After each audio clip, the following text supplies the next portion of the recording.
Fitacciyar jarumar kuma mai shirya fina-finai Mansura Isa ta ce masana'antar Kannywood da fuskantar matsaloli masu tarin yawa waɗanda ke buƙatar ɗaukar matakan gaggawa domin kawo sauyi cikin ƙanƙanin lokaci. Ta ƙara cewa baya ga matsalolin rikice-rikice da ake fuskanta a wasu lokutan, ta ce kafin wa'adinsu ya ƙare za su yi iya bakin ƙoƙarin su wajen bunƙasa harkokin samun kuɗaɗen shiga a masana'antar tare da samar da ƙarin guraben ayyukan yi a tsakanin matasa, inda ta bayyana cewa masu shirya fina-finai a masana'antar Kannywood sun yi matuƙar farin ciki da matakin hukumar tace fina-finai ta ƙasa ta ɗauka na haramta fassara fina-finan Indiya, Amurka, Chinese da dai sauransu. Fina-finan Hausa in ka tafi Lagos ka shiga any cinema a Lagos ba za ka iya zuwa ka ga wani sabon fim ɗin Hausa za a saka a sinima ba. To muna so mu canza wannan abin ya zama na koda ba su bamu duka cinemas ɗin su wajen guda 40 da wani abu da suke da shi ba, ko guda 10 ko 15 muka samu, at least zai kawo canji a masana'antar fim. Abu na biyu kuma da muke so mu sake mai da hankali shine yanda za mu haɗa kan 'yan ƙungiya, sannan kuma yawan faɗa da yawan kai ƙara police station da 'yan ƙungiyar mu suke yawan yi, muna so mu dakatar da shi. Kuma babban matsala ma na farko da aka kawo mana wannan fim din India da aka daina fassara shi da Hausa nan, to yana ɗaya daga cikin farin cikin mu a yau din nan, abun da alamun mun shigo a sa'a kenan. Su ma wasu daga cikin waɗanda aka zaba a kujeru daban-daban ciki har da sakataren kuɗi da kuma babban jami'in hulɗa da jama'a na ƙungiyar sun bayyana wasu daga cikin kunshin manufofin da suke da burin wanzarwa. Na yi alƙawari ga kowane sabon ɗan kasuwa da yake so ya sa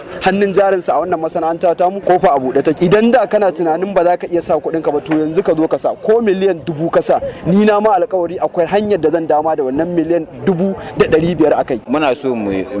sacin na market, ya za a samu kasuwa, wani hanyoyi ne za mu ƙara shigo da su bayan wanda ake amfani da su a yanzu domin a riga shigar da fina-finan kuma ana samun kuɗaɗe. Hajiya Aisha Tijjani da aka fi sani da Hajiya Ahmad, wadda ita ce ta jagoranci shirya zaben, ta yi fatan waɗanda aka zaba za su fidda masana'antar kunya, kamar da shi ma Jamilu ya kasa ya jaddada hakan. Muna fata za su yi abin da ba a taba yi a shugabancin arewa ba. Kowa yana wahala, to muna so a dawo da martaban industry a ci gaba da harka. Kuma na ji wasu kalamai da suka tsamani musamman na ta mataimakiyar